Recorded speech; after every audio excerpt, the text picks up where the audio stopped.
Welcome to your Mega News Roundup for the week of April 4th, 2022. Coming to you from the ShadowRockZX YouTube channel and the MegaManNetwork.com. I hope at least a couple of you enjoyed our April Fool's prank for the year, which was the Mighty News Roundup. However, while it was intended to be a joke, it is in fact a real roundup. Except for that red ash bit towards the end, but that's about it.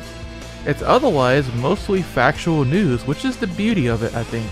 And obviously the highlight from that Mighty News Roundup was the fact that Azure Striker Gunvolt 3 finally got a release date for July 28th. Lightning strikes thrice this summer. My overall thoughts on the game so far from what we're seeing is, well, it is kind of weird that the main protagonist Gunvolt is essentially being in the support role this time. He's transformed essentially into a god, so for all intents and purposes the main character is Kieran, and then occasionally you can switch into Gunvolt for a limited amount of time to go berserk basically. But aside from that, I gotta say Kieran's gameplay looks way more fun than TEPPEN and X2 is. It's like Inti remembered how to make melee gameplay actually fun. Thanks, Inafune. So yeah, I gotta say, I'm hyped for Gunvolt 3, and if you want the breakdown of all the news from New Games Plus Expo, I will leave a link in the description below for that Mighty News Roundup we did, because I went on for 12 minutes about that game from all the news and stuff. I know I didn't do a 1 hour frame by frame analysis video, but I don't know, maybe that will come at some point in the future. If I find the time for it, that is. But for now, definitely check out that Mighty News video from last week for the gameplay breakdown, in case you missed out on it or you just didn't click on it because it was an April Fool's video. I will also leave a link for the trailer in the description below because hey, it's pretty cool! You know what else is pretty cool though? Mega Man X. So, we're heading over to the DiVE blog for the latest news on our favorite mobile game. I say that with a hint of sarcasm. But when it ain't sarcasm, it's my love for X's armors, and oh boy, it's time!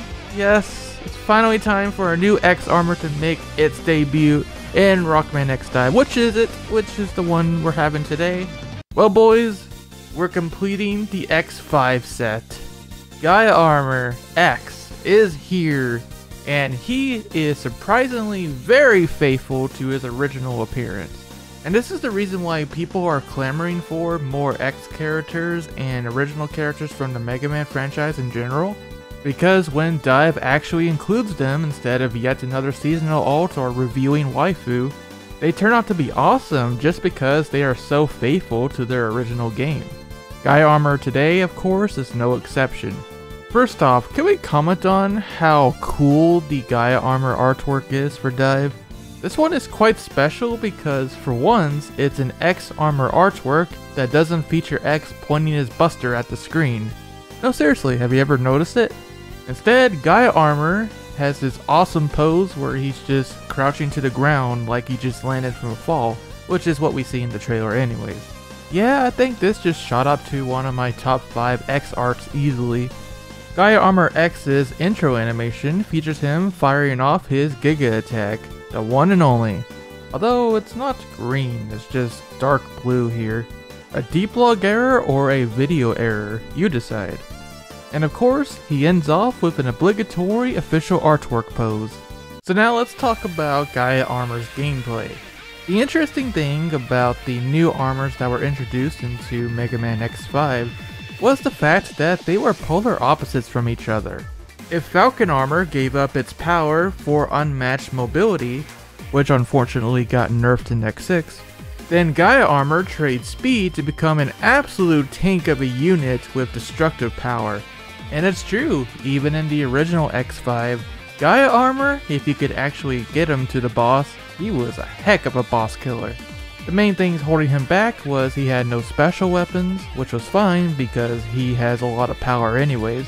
However, he had limited range, he was really slow, and he couldn't do any air dashes. Well, I guess he can do air dashes in next dive now. Wow, that's cursed. But hey, we said the same thing about the classic characters back in the day, so it is what it is. But for all those trade-offs, comes some interesting and powerful benefits for Gaea armor. In the original X5, Gaea Armor X could perform a charging dash similar to TEPPEN and Luminous Avenger X2. Although in X5 it was only really used toward these Gaea Armor exclusive box puzzles, and didn't really have any combat practicality, which is probably why they seem to have removed it from DiVE. You don't even see the same visual effect when X dashes and DiVE. I think it would have been cool if DiVE had at least gave Gaea Armor a damaging dash, but I digress. I am happy to report that this is the only thing missing, because oh baby, all the other benefits that actually matter is all here. One of the biggest highlights of Gaea Armor even in the original game is that he was immune to spike traps. So when he got to the ending 0 stages that just loved to spam spike traps, Gaea Armor was like, "Ah, no problem man, I got you." What a tank. And while the DiVE trailer doesn't do a great job of showcasing this, I can indeed confirm that Gaea Armor X and X DiVE is indeed immune to spikes. Oh my god!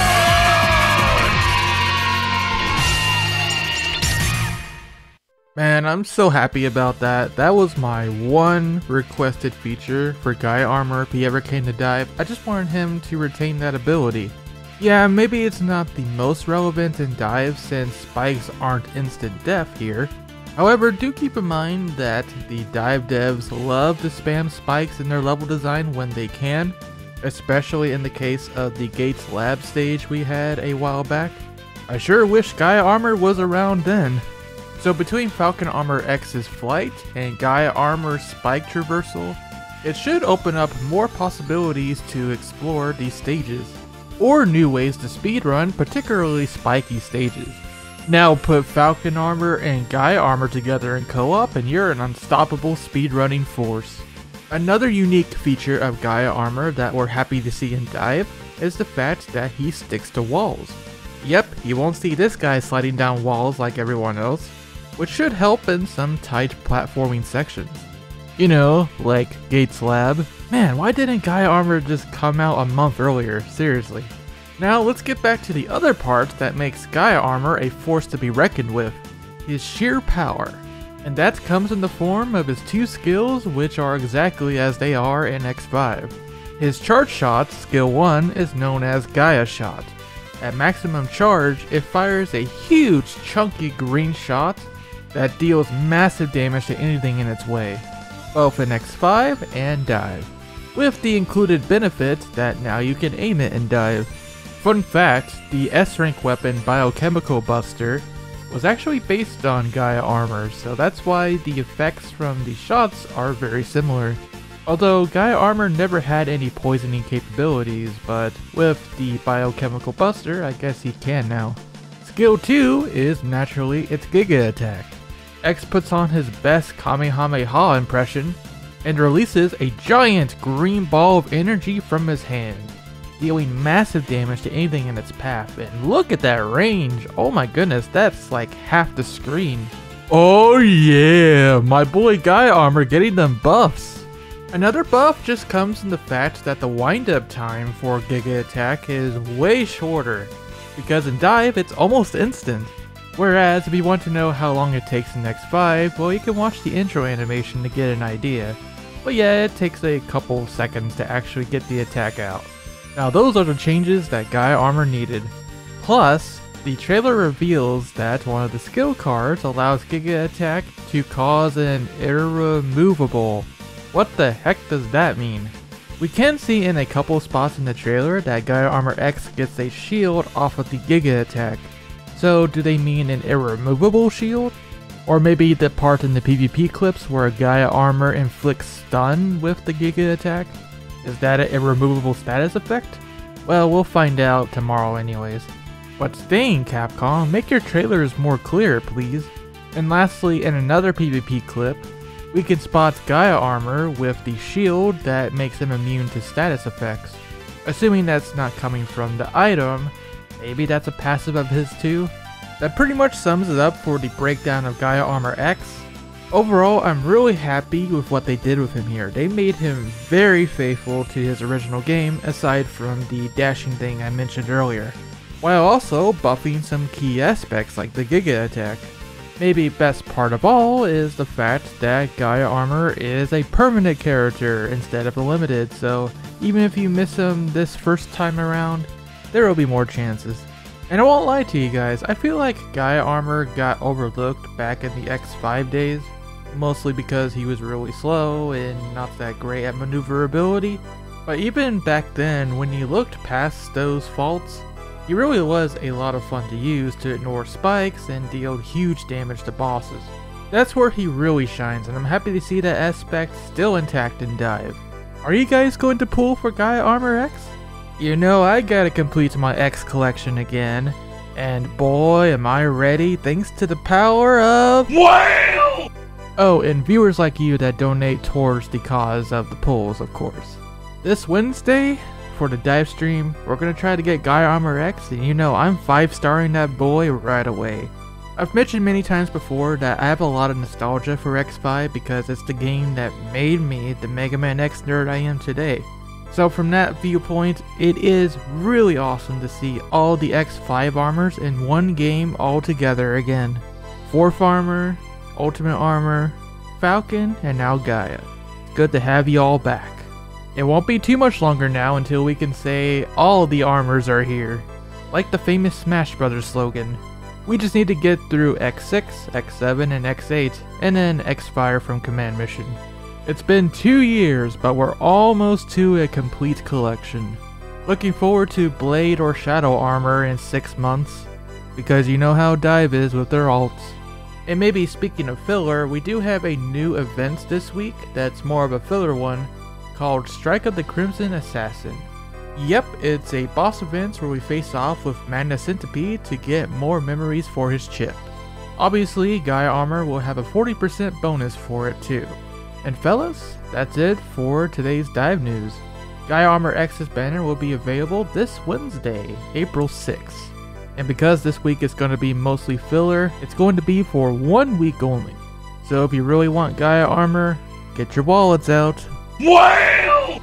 In other mobile news, our favorite card action crossover game, TEPPEN, has gotten a couple of supplemental cards for their Defying the Light pack. And for the Mega Man ones, we have cards like Entrusted Hope, which features Rico and one of the Palicos from Monster Hunter. Then we have some new faces, Cyber Peacock and Vile Mark V going at it. Very cool to see Mark V get some recognition. But man, what happened to Mark 3 and 4? The other two Mega Man related cards in this set includes Leave This to Me, that features the Accursed Balls from Mega Man X4, which has also been the bane of our existence in DiVE. Of all the things to bring with you, Rico, it had to be these, huh? And lastly, Land of Illusion, which features the revived airship that once belonged to Storm Eagle, the flagship Def Rogamer 2. In merchandising news, if you remember that Mega Man X and Zero statue from Premium Collectibles that showed their innards, DX Toys on Instagram shared the first look at the prototype for these statues. Specifically the statue for X in this case. And I will say, as an X fan, it is a bit surreal to see something like this in the flesh, instead of just in a render like last time. It'll be interesting to see what the full colored version eventually looks like, though I still have my reservations about the fact that in the renders it looked like X and Zero had the exact same innards, which is a little weird considering they were made by 2 different people, but hey, hopefully it comes out really good. And to wrap up today's roundup, we have a new chapter for Rockman-san Chapter 23. This time, an unidentified mysterious animal appears in the city, and it isn't long before Rockman is riding a motorcycle trying to lasso it in with his buster. That's kind of funny. And it turns out the UMA was none other than Clown Man from Mega Man 8. Oh dear. Well, I guess I'll be seeing his mug in my dreams. We even get some small cameos in here from the likes of Astro Man, Galaxy Man, and even Duo. That's awesome. I wish Duo was used more than he actually was. And with that, everyone, I want to thank you once again for watching the Mega News Roundup. As always, stay tuned to ShadowRockZX for all things Mega Man. Check out the mmnetwork.com for all sorts of editorials and videos like this one on the Mega Man franchise. If you wish to support our efforts, we do have the channel membership program here on YouTube where you can pledge as little as $1 a month for a variety of perks. With that in mind, I want to thank all of our channel members, including our GA class supporters, Crimson QS, Zero Scarlet, LML123, Vince Crystals, Adrian Collagen, Chaos Bankai, Rico Syndrome, and Austin Buford. These videos are only made possible because of all of your support, and I am deeply thankful for that. Like I said, check out last week's Mighty News video for all the Azure Striker Gunvolt 3 goodness. And until this week's Rockman X dive stream, rock on and have yourselves a great time zone.